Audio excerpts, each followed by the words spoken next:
Miami somehow, some way, made enough plays down the field to hang in this game and actually have the lead. And they did it with the third string quarterback, Skylar Thompson, although his numbers were horrific. He was 18 for 45, threw for about 220. He hit a couple of big plays down the field, and that's where they built all the yardage. What worries me about Buffalo is they continue to turn the ball over, John. They're not playing at the level they played out the first half of the season. And Josh Allen continues to put the balls in coverages that he wasn't doing the first half of the year. He didn't do it last year and maybe the year before when he was starting to become a superstar.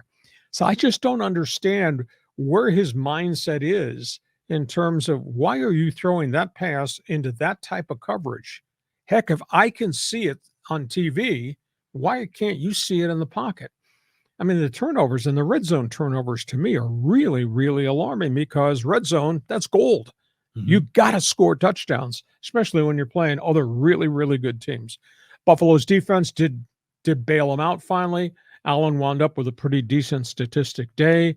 Miami pushed the rock up the hill as about as far as they can with a third string quarterback. But boy, there's still some questions about Buffalo's offense and maybe their personality of what they're doing.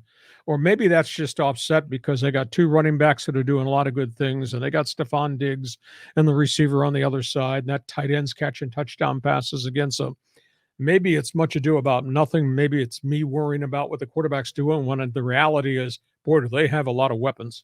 Yeah, it was interesting watching the game because at first I was like, Skylar Thompson, who is this guy? And I have to look up, oh, Kansas State. Yeah, he had a good track record there.